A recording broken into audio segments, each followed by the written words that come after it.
Soybean farmers in Arkansas are begging for help from the Trump administration. China has reserved exactly 0 of their crops for purchase behind Trump's unprovoked tariff war, and I'll give you 3 things about it. Thing number 1.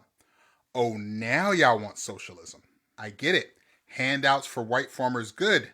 SNAP benefits for poor black kids, bad. After decades of subsidies that disproportionately went to white farmers, now you want the government to jump in and save you once again? I think it's time to pick yourself up by your bootstraps. Thing number 2, your loss, J.D. Vance's gain. The couch cushion Casanova was an early investor in a startup called Acre Traders. They buy up fractional portions of U.S. farmland. This makes your vice president uniquely positioned to capitalize off of all these distressed farms. It's almost as if they have a vested interest in standing by and watching your farm fail. Thing number 3, where the fuck did all those red hats go? Y'all still them boys or nah? Out of all these images coming out of these farmer prayer sessions, I haven't seen one stitch of MAGA regalia. It's funny how all the merch disappears when he's not targeting immigrants and black folk. I guess the cult meeting got canceled when reality showed up. At the end of the day, this is the perfect case of reaping what you sow, but in this instance, the harvest is bitter. But what do you think? Should these farmers get bailed out, or should we just send our warmest thoughts and tariffs? Drop a comment, like, follow, and share. Click the link in my bio and find me on YouTube. We're diving into the mess Trump's tariffs have made for American farmers, especially those die-hard MAGA types in places like Arkansas who voted for America first, but now can't sell a bean. Remember all that talk about punishing China, bringing jobs back, no more handouts? Fast forward to 2025, and these same folks are on their knees praying for bailouts while their crops rot. It's textbook irony. Cheer for policies that gut your markets, deport your help, jack up costs, then act shocked when the farm goes under. But hey, this isn't just schadenfreude. It's a wake-up on bad bets and propaganda. These clips nail it. Farmers regretting votes, economies tanking. We'll break it down, agree where it makes sense, and drop real advice for anyone watching. Farmers, families, voters, don't echo chamber yourself into ruin. Check facts, diversify markets, vote smart. Welcome to Mind Mirror. Let's roll. Well, the Democrats were right again, and the economy sucks. The jobs numbers just came in for August, and they were at 22,000. 22,000! And just a reminder, in July, they were at 70,000, and Trump was so upset that he fired the person giving the numbers to him and brought in a new person. And then the numbers dropped from 70,000 to 20,000. What happened, Trump supporters? Were you guys not praying hard enough for higher numbers? What happened? Perhaps it's a Democrat hoax. Have we thought of this? Maybe it's all a big hoax made up by Democrats, these numbers. Perhaps if we just keep firing people, these jobs numbers will magically increase. This is the logic of a low IQ Trump supporter. If we just fire everybody, we're going to pump up these job numbers, huh? So the economy sucks, prices are up everywhere, and now that the jobs numbers are completely abysmal, I'm guessing that Jerome Powell will cut interest rates, and then prices will go up even more because inflation will jack up. But don't worry, everyone. Trump is busy renaming things, like the Defense Department, changing it to the War Department. Cool. Very, very 5 years old of you. Oh, and sending in the National Guard into cities, even though they're not allowed to arrest anyone. So they really just stand around and pick up trash, and we're spending hundreds of millions of dollars doing that. Good job. I don't think people realize how quickly Trump is tanking the economy. When Trump took office, he inherited the strongest economy for an incoming president since George W. Bush. Job growth was booming, wages were up, inflation was down, and the stock market was climbing. Fast forward to today, and Trump's tariffs and his economic agenda have thrown everything in reverse. The new jobs report is brutal. The economy added just 22,000 jobs in August, about 50,000 jobs short of expectations. But the revisions for June and July were even worse. For the first time in 4 years, since the last time Trump was president, the economy actually lost jobs. And it's hitting some of our most important industries the hardest. Over the last 3 months, we've lost 31,000 manufacturing jobs, 13,000 mining jobs, and about 10,000 construction jobs. Dead on about the inheritance squandered. MAGA prayed for miracles, got fired messengers, and lost jobs instead. Guys in manufacturing pivot to certs in welding or CNC via trade schools. It's steady work amid cuts. Women handling home fronts, track expenses with apps like Pocket Guard to spot savings. I back this critique fully. Cross-reference BLS data yourself before rallies to vote with eyes open and shield your sector. Meanwhile, the Trump administration is raiding factories and stripping legal status from 1 million immigrants, which in their absurd theory was supposed to help the most vulnerable American workers. But black unemployment is now at 7.5%, the highest in 4 years, and youth unemployment for 16 to 24-year-olds is at 10.5%. And it's not just jobs. In July, we also saw one of the biggest monthly spikes in inflation, which is now at its fastest pace in 5 months. And families are feeling it, with back-to-school supplies up 7.3% this year. And to put the cherry on top, after Trump inherited 12 straight quarters of economic growth, our economy actually shrank in the first quarter of this year, and has remained slow as consumers brace for even higher prices. A lot of Americans held their noses and voted for Trump, thinking that he'd fix the economy. But like everything else with him, his thirst for power and control has led to utter chaos. And unless we call it out now, he'll continue to lie and drive our economy off the cliff. So share this video and follow me to stay in the loop. Nailed the raids backfiring. MAGA's help workers theory flops, spiking youth jobless rates while they gaslight wins. Young men grab apprenticeships in renewables. They're hiring despite slowdowns. Women with families apply for WIC or local aid to ease supply costs. Totally agree on calling chaos. Join voter groups to push facts over spin, protecting vulnerable communities. So while Donald Trump and the MAGA Republicans keep getting out in front of cameras and screaming, we're winning, Donald Trump is winning, once again it is all just complete gaslighting. We all saw the recent job reports that came out that they had only created 22,000 jobs in August, along with the barely 100,000 that Trump scraped up over a 3-month period before that. As I pointed out before, during his tenure, Joe Biden was creating hundreds of thousands of jobs every month. And the MAGA is so pissed about this. So much that they're trying to pretend that they are doing great when they are fucking sinking. As a matter of fact, even BlackRock is suffering because they just lost $17 billion when the Dutch pension fund pulled their investment, because BlackRock was ditching climate change initiatives in favor of Trump's agenda. And while Trump was really hoping to use a good jobs report to distract away from Epstein, he's completely falling for the fact that the more he mentions Epstein, the more people are interested. In fact, the second that bad jobs report came out, he didn't do what he normally does and lash out that it's fake news. It took him a while to do that. He immediately started claiming that the Jeffrey Epstein thing was a hoax, because anytime his crimes come up in the press or anytime he's exposed for something, it's a hoax. Yet he is still 5 years later pushing his 2020 election denial with absolutely no evidence. So much so that now he claims that mail-in ballots are entirely fraudulent because Vladimir Putin told him so, even though Trump repeatedly votes by mail. And like I said before, 2 of the states that solely vote by mail, Nevada and Utah, he supposedly won in 2024. So is he saying that was fraudulent? Trump and his people thought that the second they fired that one person from the BLS, that all of a sudden the stats were going to be in their favor. But the Bureau of Labor Statistics employs thousands of people. And they've been around for over 150 years. And they do in-depth analysis on these job numbers. So Trump can't fuck with that. And well after he fired that one BLS commissioner who he claimed was creating fake numbers on purpose, his numbers only look worse now. And as usual, this is Trump's MO. He likes to claim that everything is a hoax, or that everything is rigged, or blah blah blah, entirely without evidence, and he just hopes everybody will believe him. Spot on. Distractions fail. MAGA chases hoaxes while investors flee agenda shifts. Worsening numbers. Men in finance diversify holdings, use ETFs for stability. Women voters verify claims on PolitiFact. I support exposing denial, demand evidence in debates, vote informed to break the cycle of rigged narratives. But it's going to get much worse even for the MAGA themselves, because healthcare premiums are expected to spike and millions of people are going to get kicked off of their health insurance thanks to Trump's big beautiful bill.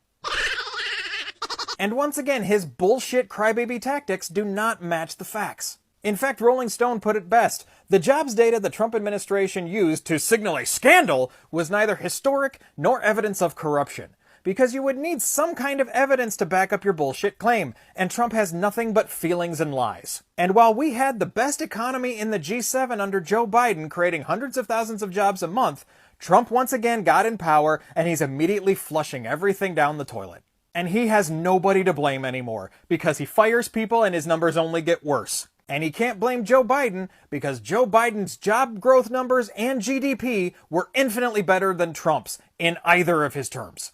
Let's see if these dumb assholes in their red hats and their stupid flag shirts that say "We the People" will finally get the picture once they all lose their 60% of the American public jobs.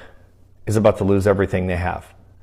People living paycheck to paycheck are about to go broke. The GDP numbers came in yesterday, and Of course, the economy receded, which I predicted 2 months ago, and people laughed. Mark my words, the second quarter is going to be far worse.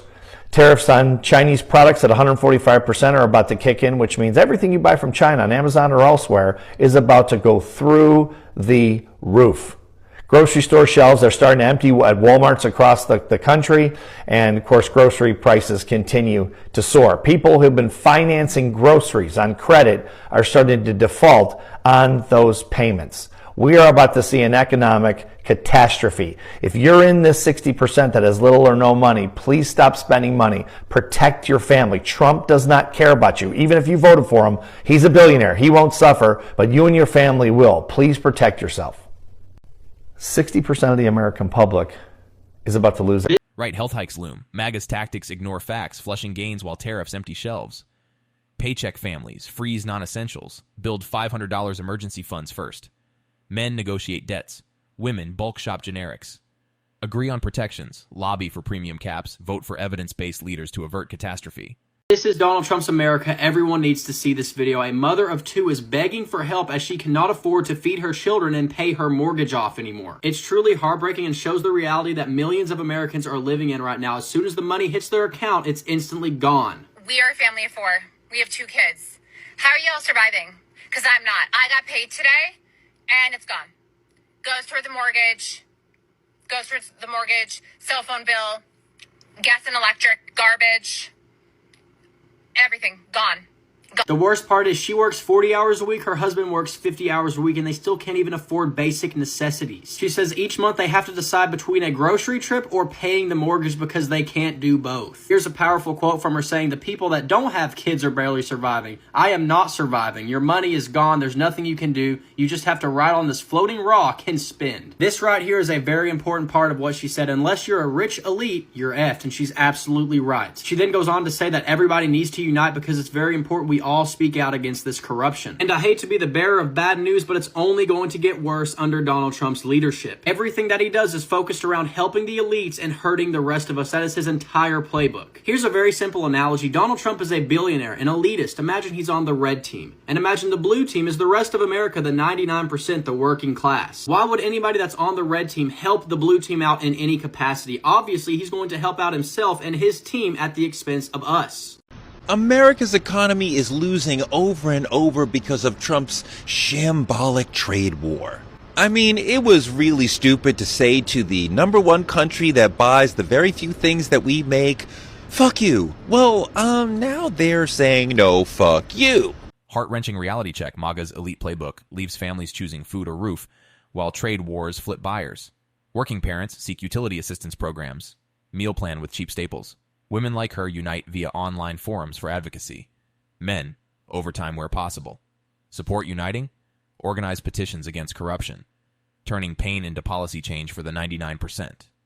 We used to sell $13 billion in soybeans to China. They said, you know what? Fuck that. We'll get them from Brazil. We don't sell that many things to other countries. We can't have a $13 billion sale just canceled. We also make beef and poultry. We used to sell tons of that to China. Now they're getting it from Australia.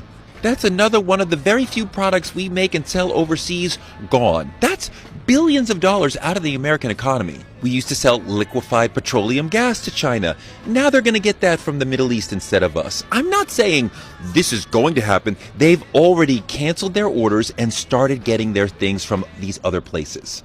So American producers had consumers in China, and those were lost because of Trump. This is billions of dollars that is lost to thousands of American producers. And these contracts are not just magically going to come back after this trade war ends.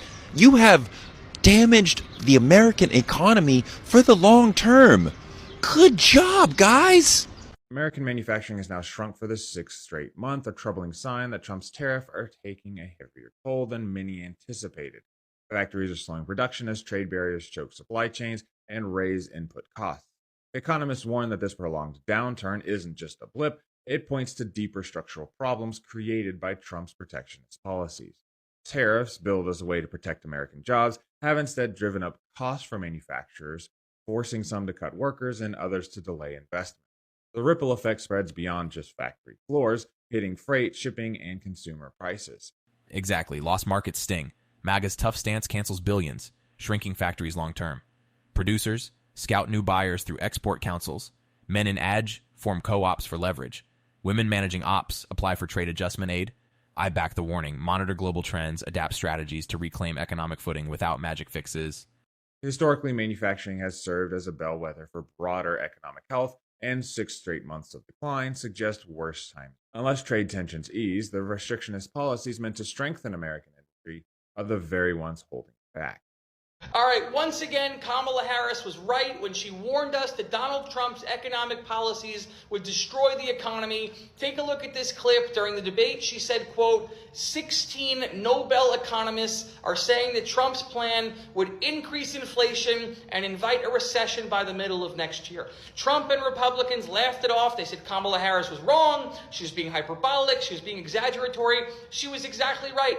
His plans have increased inflation. For a guy who said he was running to lower costs for families, inflation is up 7 months into his tenure. We could be in a recession by the middle of this year, let alone by the end of next year. And in terms of what Kamala Harris was saying, that President Trump's plan to tax the middle class and invest in the rich, as opposed to taxing the rich to invest in the middle class, was going to destroy the economy. His big, beautiful budget bill, his tariffs, his economic policy has been a train wreck. So Kamala Harris, who I thought was so unfairly maligned as the candidate, she was right then, she was right now. Take a look. Kamala Harris is due her respect, and the nation owes her an apology.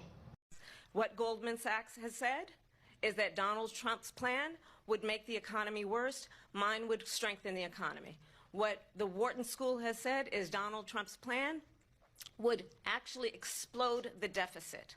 16 Nobel laureates have described his economic plan as something that would increase inflation and by the middle of next year would invite a recession.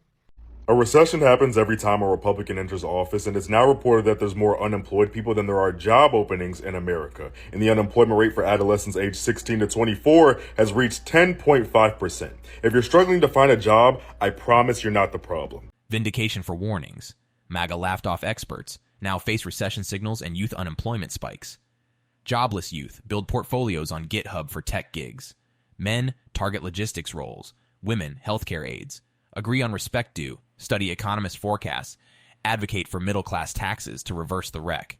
Deadass, I had a recent job interview with Entergy, right? They're this electric utility company that operates throughout the South.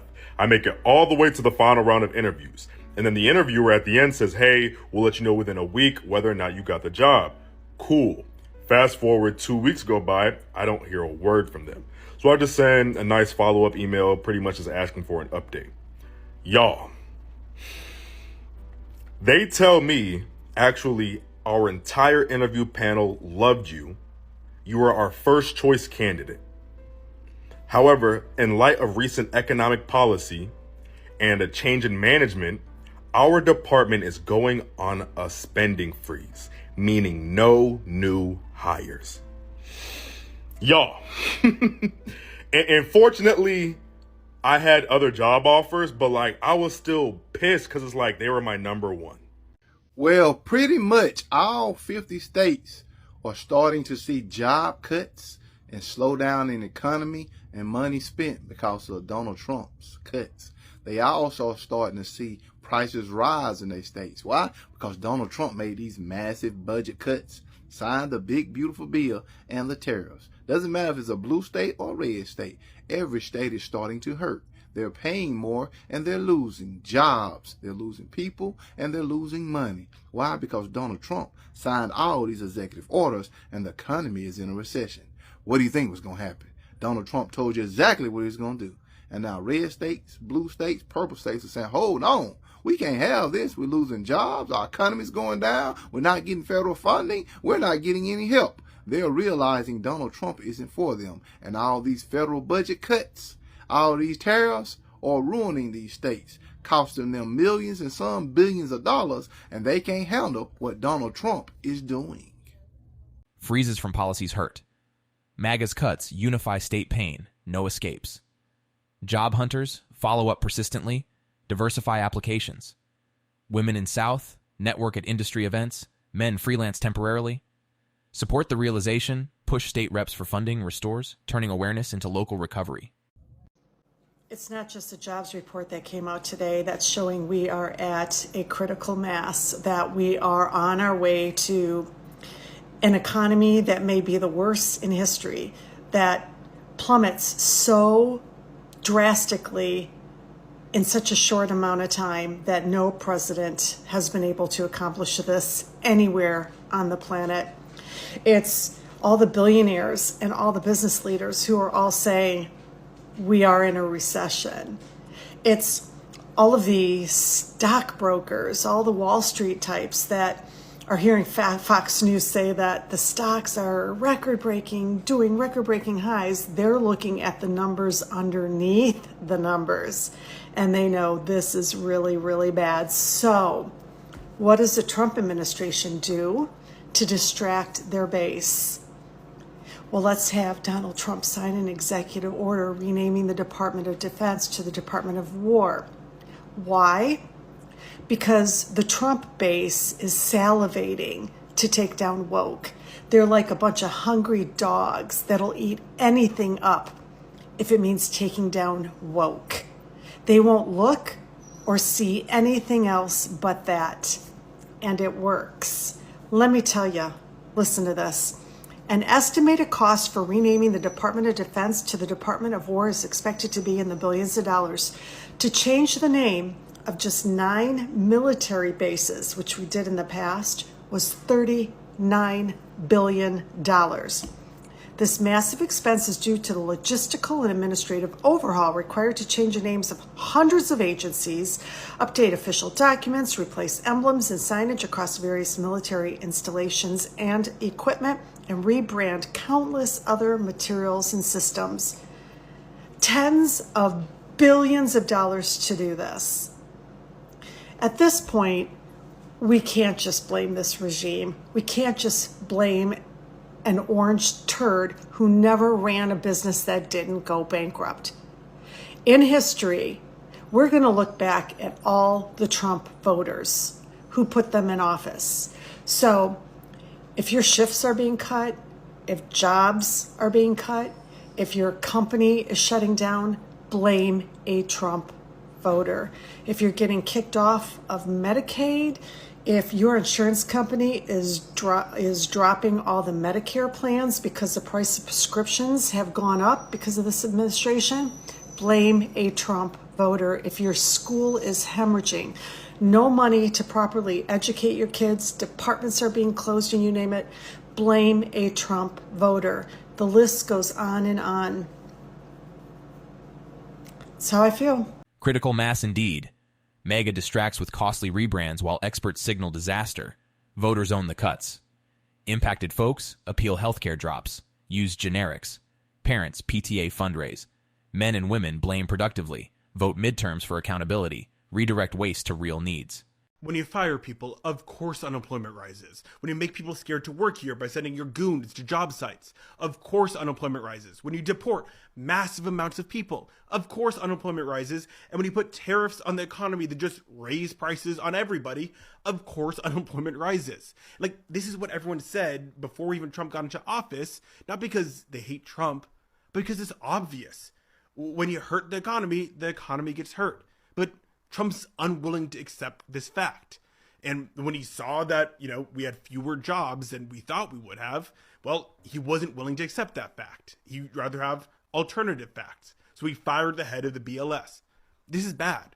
This isn't normal, nothing that really matters, but we can't have a president who looks at the consequences of his actions, and rather than admitting they were bad and that he should change course, will just fire the person in charge of telling him the truth.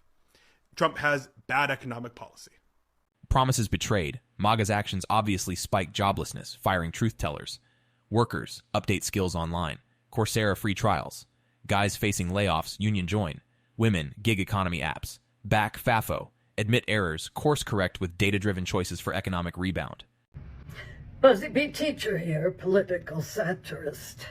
And I have to talk about two very uncomfortable subjects. But I hope you stick and listen, because it affects all of us, not just me. Trump is now destroying our economy. That's the name of the game. You know, some time ago, we looked at this orange, and I told you it was beginning to rot. Well, it's gotten a lot worse. And just like this orange, Trump's policies are rotting our country. It's the tariff, postal service. Oh my God. It's not delivering anything from Europe because it's all sitting in the post offices waiting to have the tariff paid. You know, if we were one big family and Trump was the person on the top paying the bills, we would very quickly take away his ability to do so. Last time the idiot Trump was there, he totally wrecked the farming industry. Soybeans, other crops. China was buying that stuff from us, but his tariff war just crushed farmers. So what ended up happening, American taxpayers footed the $25 billion bailout of these farmers. You had dairy farmers in Wisconsin, farmers in Iowa, in Illinois, who were losing their family farms. And you know what? Some of the people are so stupid. I remember reading this one story. This one guy said, yeah, he lost a family farm, but you know what? He would vote with Trump again. I'm like, y'all have got to be stuck on stupid. So guess what? Red states. Arkansas, oh my God, these farmers are crying. Nebraska, the governor called Trump, said, please stop your ICE raids because we're losing GDP in Nebraska. You've got folks in distilleries, whiskey distilleries in Kentucky filing for bankruptcy. Why? Well, because after Trump pissed off the Canadians, they stopped buying American whiskey. So you got $500 million worth of whiskey sitting in warehouses. So this thing is happening all around the country. But over the weekend, y'all, I got a huge kick out of listening to these crying and whining Arkansas farmers. These are the people that voted for Trump in a huge way. Now they're like, oh my God, we need help or we're going to lose everything. Y'all got the video? Roll it. Rotting policies ring true. MAGA repeats Rex, bailing farms while raids tank GDP. Distillery workers pivot to local sales. Men in red states, governor petitions. Women farmers bail out alternatives via grants. Support the call out. Learn from bailouts. Vote trade smart to end stupid cycles. Now, I've never been as worried as I am now about whether or not my kids and grandkids will be able to carry on. He said, I love you, Mr. Trump. I need to see the fruit of your love. 5 of my customers have committed. That's how serious that this is. And what it costs for us to farm is astronomical now. I farm with paid-for equipment. All my tractors are 50 years old, and I can't hardly make this deal work. I think the tariffs are the ice cream on the cake of a perfect storm. After a horrible year last year where most farmers in Arkansas Delta lost money, this year's going to be worse. We made a decision to go out this year in the spring. So my son will not be the seventh generation on our farm. We're going to lose 25 or 30% of the farmers in this country if they don't do something. It has to be done, and it's not just here. It's everywhere. Donald Trump is destroying the American economy. New data is showing that for the first time since 2021, there are more people unemployed and looking for jobs than there are job openings. These numbers expose the truth that Donald Trump's policies are crippling the middle class, and that's why he wants to fire all of the people responsible for releasing these numbers and replace them with loyalists who will release fake ones. Check this out. But this JOLTS report essentially revealed that there are fewer jobs available than those that are looking for those jobs. So in the month of July, it reveals that there are 7.18 million jobs open, and there are 7.2 million people who are unemployed looking for a job. Additionally, a new jobs report just came out for August saying that the U.S. only added 5,400 jobs, making another month of below expectation job growth. All of this is, of course, directly tied to Donald Trump's tariffs. Farmers' regrets hit home. MAGA love blinds to storms. Now legacies fold under tariffs. Legacy farmers upgrade gear via low-interest loans. Men passing on business courses for kids. Women ag networks. Agree on exposure. Use data to lobby. Save farms before 30% vanish. This is why Trump is fighting so hard to fire all of the numbers people in our government, because numbers don't lie. They are exposing the truth about his failed economy and policies, and he can't hide from it. Wages are stagnant, nobody can get a job, and the numbers keep falling short of expectations. Trump promised to bring back manufacturing and protect American workers, but his tariffs have done the exact opposite. In fact, here's a look at the manufacturing jobs under Donald Trump. As you can tell, yeah, the tariffs aren't really working. But Trump cares more about his own ego or being right than he does helping the American people, because he would rather hide from the truth than fix his mistakes. I think the tariffs are the ice cream on the cake of a perfect storm. After a horrible year last year where most farmers in Arkansas Delta lost money, this year's going to be worse. Honestly, I don't want to see a single American farm, single American business, anything go under. I don't want to see any of them struggle. I don't want to see any of them give up. Especially now with this constant push that everything needs to be American, American industry, American farming, American made. I don't want to see them give up. But I do have a problem reconciling that with the fact that they were warned.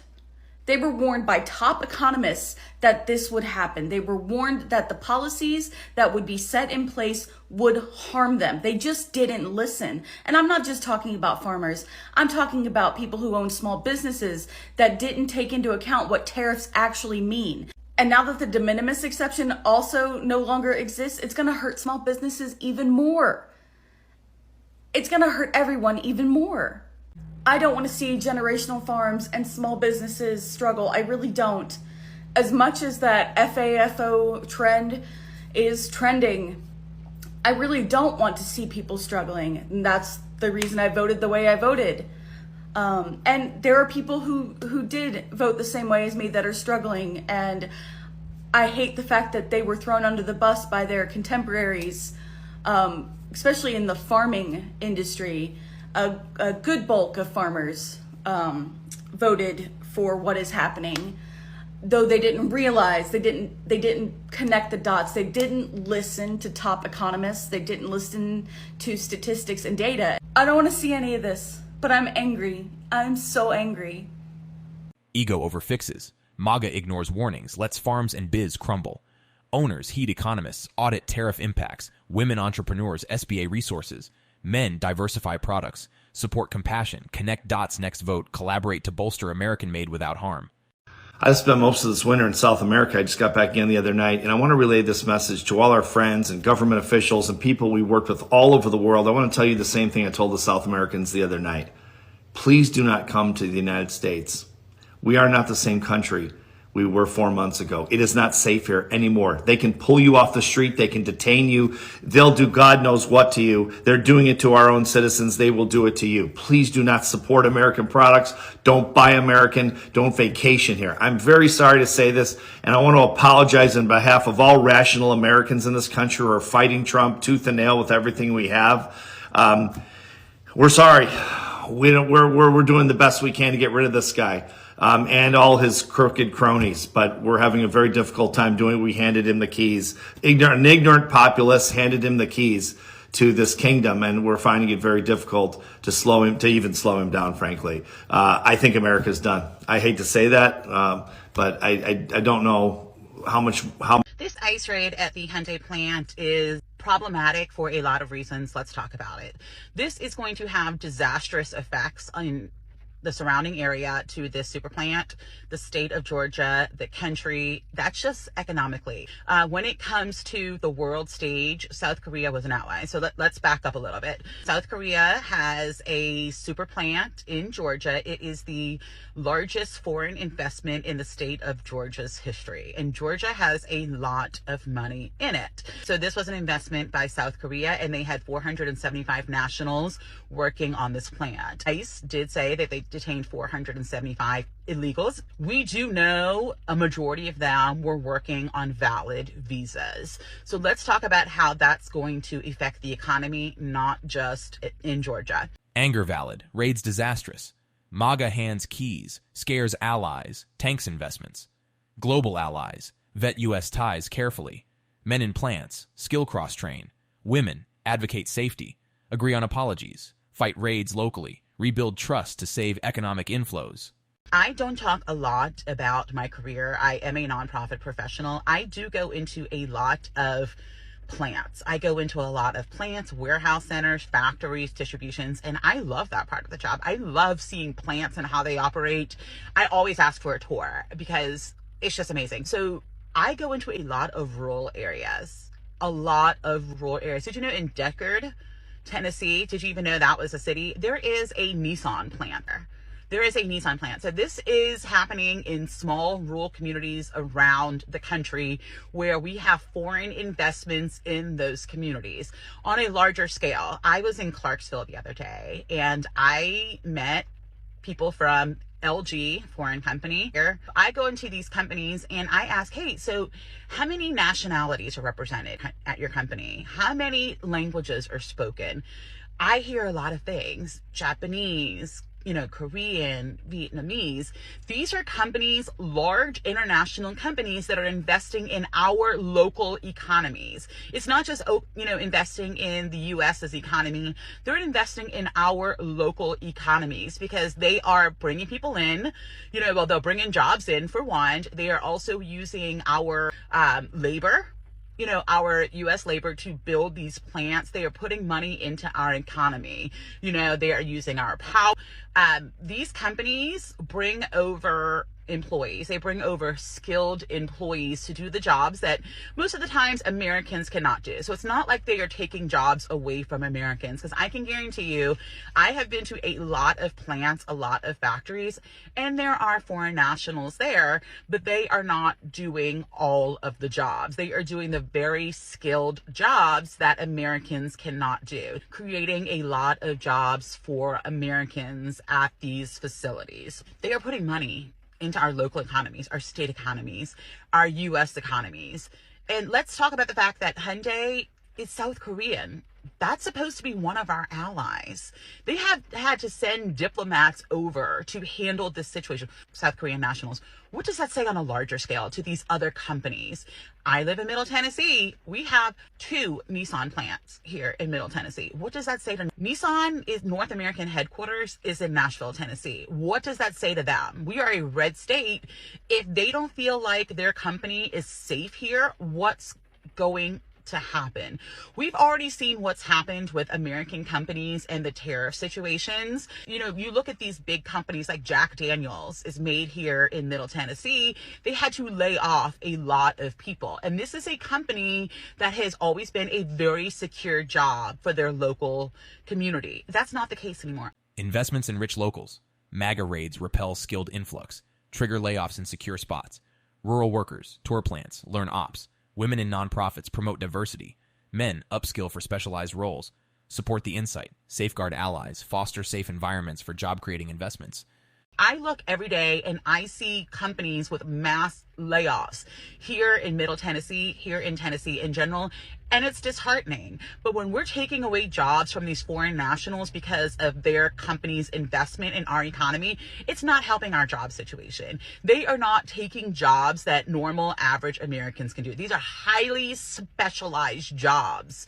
We're not, so I don't know if this is this in relation to the horrible jobs report? I believe our jobs is down, for the first time since COVID, since the pandemic. That's upsetting. And I'm sure some people are like, great, that's 475 jobs that Americans can do. These are not jobs that Americans can do. They are not jobs Americans can do. These foreign nationals coming in as part of their country's investment into our economy is not for average Americans. So we have essentially pissed off a world superpower who was allegedly one of our allies. We are already laughable on an international stage. Other countries laugh at us, and that's because of Donald Trump. How does this look now for people to say, oh my gosh, this is their ally, that we're supposed to be working together, and we are detaining, when I say we, of course, I mean the United States government. We are all responsible indirectly with what is happening with these ICE raids. We may not support them, but this is our country this is us doing this to people. So what's going to happen in Georgia? There's going to be less money going into the economy. So when people talk about illegal immigrants, no person is illegal, first of all. And so when we talk about the impact immigrants have in a community, it's going to be instrumental for other companies, especially South Korean companies, pull out of U.S. investments and go to a country that is friendlier, literally friendlier, like maybe Canada and things like that. But this is going to hurt your local community too. I urge everybody to just go search your community, your state, and see who the largest employers are in your state. What companies have put the largest investments in your state? And I think you would be surprised. Like when I look and see what companies have moved production or even American headquarters to Tennessee, there's a lot of companies. There are a lot of companies. And if they don't feel safe in our country, and again, these are not onesies and twosies immigrants. These are countries sending their literally best and brightest because of their multi-billion-dollar companies coming here. It's a rant at this point. I'm just talking, but it's wild to me that people are okay with this. People are applauding. Again, these 475 Korean nationalists are not taking jobs from Americans. We can't even do those jobs at the end of the day. It's wild, but I highly suggest everybody, I highly recommend everybody, a quick Google search. Type your city, largest employers, your state, largest employers, your state, largest investment companies. I urge you to do that to see that it's not all American companies. There are foreign companies that are investing in our state and local economies. Layoffs disheartening. MAGA applauds raids.